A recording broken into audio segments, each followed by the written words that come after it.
প্রথম প্রশ্নটা কি ছিল যেন আপনার?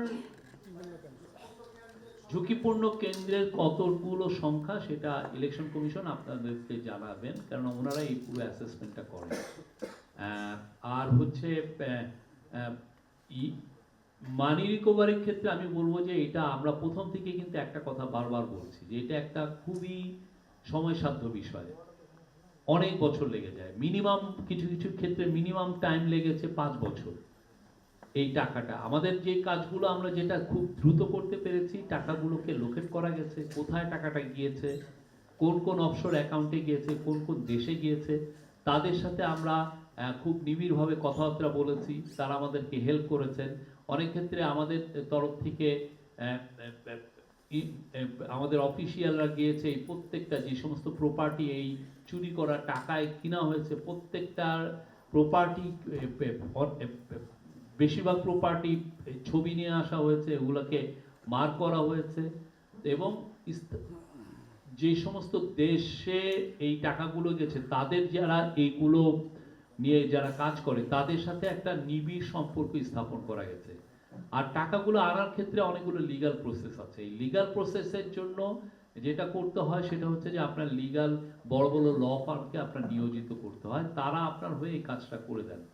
সেই কাজটা সেন্ট্রাল ব্যাংক, বাংলাদেশ ব্যাংক করছেন আমরা জানি। আমার এতদিনে হয়তোবা তারা কিছু ল ফার্মকে এমপ্লয় করে থাকতে পারেন, আপনি একটু ডাবল চেক করে নেবেন কিছু।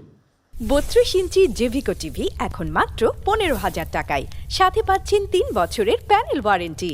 হ্যাঁ, এবং এটার জন্য ফান্ড অ্যালোকেট করা হয়েছে। আর একটা বড় যে জিনিস আপনি দেখেছেন যে লন্ডনে, ইউকেতে, ইউনাইটেড কিংডমে যারা টাকা নিয়ে গেছিলেন তার মধ্যে অন্যতম হচ্ছে former land minister Saifuzzaman Chowdhury Javed. তার বিশাল প্রপার্টি, অনেকগুলো কয়েকশো প্রপার্টি ওইটাকে ফ্রোজেন করা হয়েছে। তো এগুলো আমরা আমাদের সময়, আমাদের তো দেখেন লিমিটেড টাইম 18 মাস, তো 18 মাসের মধ্যে যতগুলো কাজ করা দরকার সেগুলো কাজ করে গুছিয়ে আনা হয়েছে, এবং আমরা আশা করছি পরবর্তী গভর্নমেন্ট বাকি কাজগুলো করতে পারবে।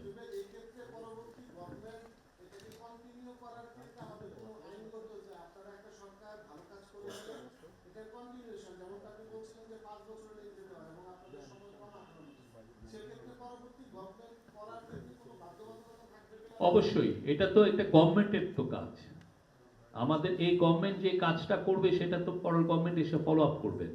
আর এটা দেশের টাকা, আপনি 234 বিলিয়ন ডলার বাংলাদেশের চলে গিয়েছে, এটা আমাদের জনগণের টাকা, আমার আপনার ট্যাক্স পেয়ারের টাকা, আমার আপনাকে পকেট ফুকা করে তারা টাকা বাইরে নিয়ে গিয়েছে।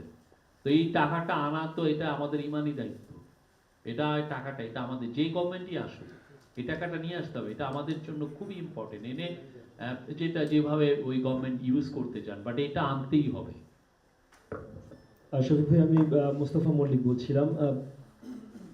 প্রথমত শ্রুতি লেখকদের জন্য যেটা করেছে সরকারকে ধন্যবাদ, কারণ আমি নিজেই দৃষ্টির প্রতি